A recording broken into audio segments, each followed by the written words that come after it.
Lamar Jackson, he rocked the football world this morning, and I mean rocked it. But let me break y'all down and break it down what has really transpired over the last 2 months. January 15th, that was the day that the Baltimore Ravens season, it came to a close. In case you forgot, Lamar Jackson wasn't on the football field. Wait, let me take it one step further. Lamar Jackson wasn't even present in the stadium. It was the Ravens versus the Bengals. Tyler Huntley was the starting quarterback. Lamar Jackson, PCL injury, but furthermore, he was sick. And so he did not even travel with the team to Cincinnati. Well, cut to March 2nd. That is really the day in question because March 2nd, Lamar Jackson, he requested a trade. We'll revisit that more in a second. Let's move forward to March 7th. March 7th was when the Ravens, in a shocking fashion, placed the non-exclusive franchise tag on Lamar Jackson. Everybody in the football world was distraught. How could you disrespect Lamar Jackson by putting the non-exclusive tag on him, allowing him to talk with other teams? Had they given him the exclusive tag, he would have been stuck in Baltimore. Well, cut to a little bit further, March 15th. League year starts. That's when Lamar Jackson can finally negotiate with teams. But today is the day that really has us all in a tizzy because earlier, Lamar Jackson, he took to his own social media. He said, give me the power, give me the mic. He said he requested a trade back on March 2nd. Lamar Jackson today revealed to us that on March 2nd, he in fact told the Baltimore Ravens, hey, it's been good, it's been fun, but it ain't been that much fun. Let's head to the desk because we really got to break this one down. Shady, I know you've had a lot of passionate thoughts about this Lamar Jackson situation. Yeah. Let me ask you straight up. What was your reaction when you found out Lamar Jackson actually requested a trade 25 days ago? Well, it was more just disappointed. I truly was. I was disappointed because Lamar Jackson has done everything that a franchise quarterback or franchise player should do for a team. Like, when it comes to getting a new contract, players don't just willingly go to OTAs or go to mini camps or go to camp without a contract. I can name tons of players, right, that waited out to get their contract before they came to play, missed games and et cetera. And for Lamar Jackson to be a team player and put the franchise first, he didn't put himself first, he put the franchise first. Anytime you go out there on the field of football, which is the most compact, dangerous sport that's out there, for you to put the team first, you know what? I want to gamble on myself. I want to go to camp. I want to play with my teammates and not get a contract, not get my true value and play. Nobody does that. So I was super disappointed when I found out that, okay, they couldn't get a deal done, and now he asked for a trade. And I think the more part of the disappointment is, in your second deal with the same team you're with, it should be the easiest deal in your career. Why?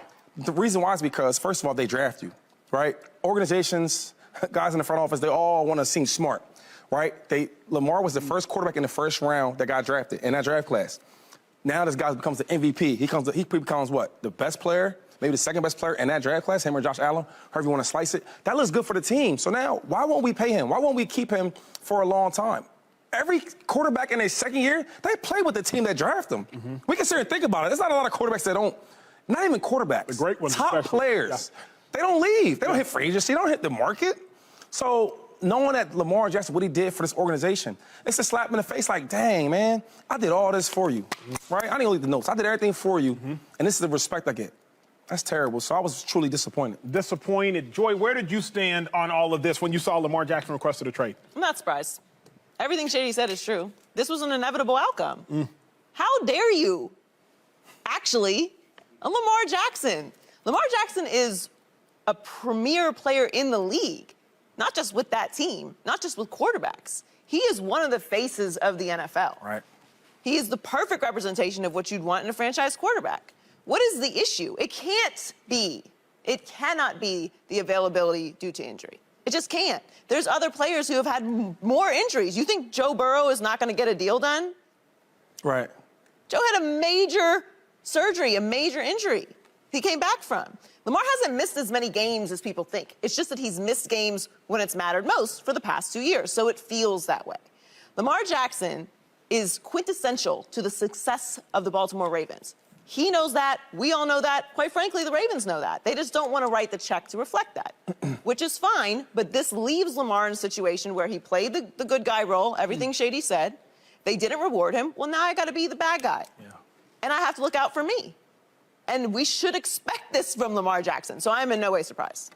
I'm not surprised, Slick. I'm not surprised. Let me hear your thoughts before I try to give my resounding thoughts. But where do you stand? Were you surprised? Were you shocked? What was your reaction to all of this? That there's been this whole subplot going on that we weren't fully aware of. And ultimately that the Ravens, I could say they played peekaboo. I could go harder and say they lied to us. Because they came out on March 7th when they put the non-exclusive tag on him and said, we're doing this, but we still have hopes that we are going to find a deal with Lamar Jackson. Quite clearly, they'd already gotten the message from Lamar Jackson, I'm not looking to make a deal with you. Yeah, so right. they were lying by omission, if you will. The second part is that Lamar, up until now, has continued to play the nice guy role in that surely they're going to give me what I'm asking for. And to be fair, they made an offer last summer, but it clearly wasn't anything close to what Lamar Jackson wanted. Right. What I don't really understand is why it took him so long to get here. Are we now no longer going to be the nice guy at this point? Because if that's the case, it feels a little too late to be going hardball now, not recognizing that the Ravens have played hardball all along. Slick, 112.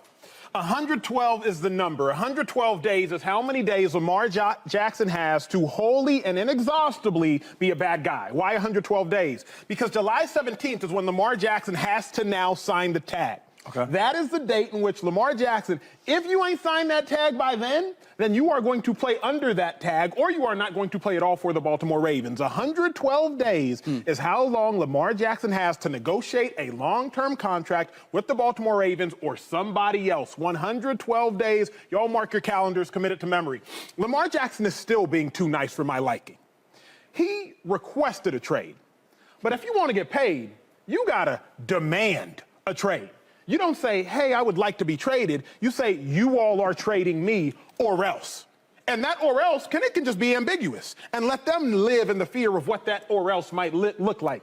Deebo Samuel last year, he said he wanted to be traded.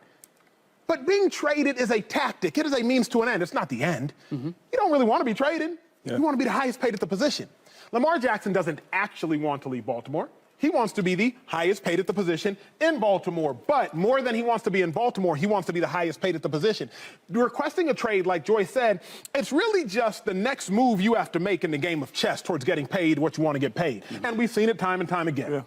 We saw it with Kyler Murray, who didn't necessarily request a trade. He just removed all of the Arizona Cardinals relationships on social media. Aaron Rodgers, he said last year, he said, I might retire, I might go to Jeopardy. Right. We've seen it earlier with Jalen Ramsey. We've seen it with Khalil Mack. We've seen it with Russell Wilson. We've seen it with Aaron Donald. Yeah. We saw it with Sean McVay. Oh, right. Oh, yeah, he did that. It's just the next move in this game of chess towards getting a big contract. So I wasn't surprised, but I need Lamar Jackson to stop being so nice. Don't even make no more requests. It's demands only from here on out. Only thing about that is, like, man, you try to go a different route because, like, I've been there where you want to be with this team, right? Even, like, with the Chip Kelly thing, right? I wish that maybe me and him could have talked. And maybe I could have seen his way of things to change, to stay on the team, because when you play for a team, right, and you start loving the city, the people in the city, people in the organization, the ownership, the equipment managers, like it's like home. I remember just doing things in the community, the same thing Lamar does. Like, you feel like home. You go outside, yeah, you're LeSean McCoy, yeah, you're Lamar Jackson, but they see you as something different, like you're one of their own. So I can see Lamar Jackson, you know what, let me play this thing out, the good guy role, something that has never been done. I've never seen any of the superstars do this. Even with Emmitt Smith back in the day, he said, you know what, I'm not even coming to the game, right? And then they eventually got a deal done. My thing with Lamar Jackson is, like, it's easier the way you said it to actually go out there and do that. And I think that now that he really realized, like, you know what, I got to be a bad guy. But here's my thought for you, Shady. Whenever, and I've seen you do a bunch of incredible things right now business-wise. You're doing a bunch of stuff with homes and real estate development. You get into it. I'm proud of you. I think about this, though. I'm proud of you. Whenever somebody's starting a business, if you're starting a brand new business, Joy, and nobody's ever done it before, you got to ask yourself, why has nobody ever done it before? Maybe it don't work. Because you're not just the smartest person in the history of the world. Now, you have a doctor, so you might be. But maybe it doesn't work. Maybe that's why it doesn't exist, right? I want a cell phone that can call people without ever having to use my fingers or actually ever having to voice anything. I just want to think of who it can call and it call people. Well, maybe that doesn't exist because it don't work. I mean, they're working on it now. Yeah, they probably are. But wait, real quick, because like I hear you, but I don't. Other than Kyler Murray, which I think he handled that like real immature. I'm gonna take the picture off the Instagram, whatever that may be. Name me some other quarterbacks that actually did that. Because I don't know. Guy? Yeah, I don't know no franchise quarterbacks that have done that. Let's talk football alone. Deshaun Watson, after he got paid $156 by the Houston Texans, he said, I didn't want to play in Houston. Right? You feel me? Remember what Deshaun did? But that wasn't for a contract. That was because he was tired of losing. He wanted to get out of there. Correct. Okay. But he ended up getting big bread. Aaron Rodgers, we know him. We'll talk about him more in a second. Aaron Rodgers was going to go host Jeopardy. But like, literally speaking. It wasn't for money. It was for power. I'm asking. I can't name a quarterback that had an issue with getting that contract, a franchise quarterback, right? Especially in this contract. Come on, like, name me some. If you're talking about your third or fourth deal or something. The second one, and he's that good, bro. Like, this is the whole reason that you draft and develop players. Right.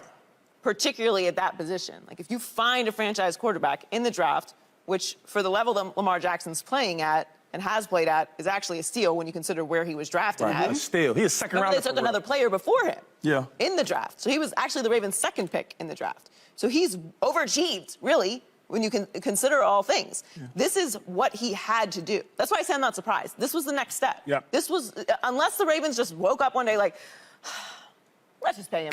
Let's just pay him. And then this was going to be the next step in the process. But they had already made it clear that they weren't going to wake up and do that. Correct. And that's where Lamar seems to have had this wishful thinking that surely they're going to come around. Surely they're going to see it my way. Surely they're going to do better than the last offer that they made me, which, let's be clear, was not a bad offer. It was more guaranteed money than Kyler Murray or Russell Wilson made. And I'm just going to take, not that I agree with the Ravens' approach here, but I can understand, to your point, yeah, they drafted him late in the first round, right? They're thinking, we found Lamar Jackson. Like, that's us. Correct. Like, we could find another one. We don't need to have a top. I'm just telling you that Ravens, I mean, not just the Ravens, but organizations look at, like, we've got the institutional knowledge to do this because we did it before. And it's also the Ravens where they've never, how much value have they put into the quarterback position? It's not been their approach to the game. It's build our defense. It's build a team that's going to function in the AFC North. It's fascinating. This whole story has been incredible to watch. Subscribe here to get the latest from Speak, and go watch a few segments from our other shows on FS1.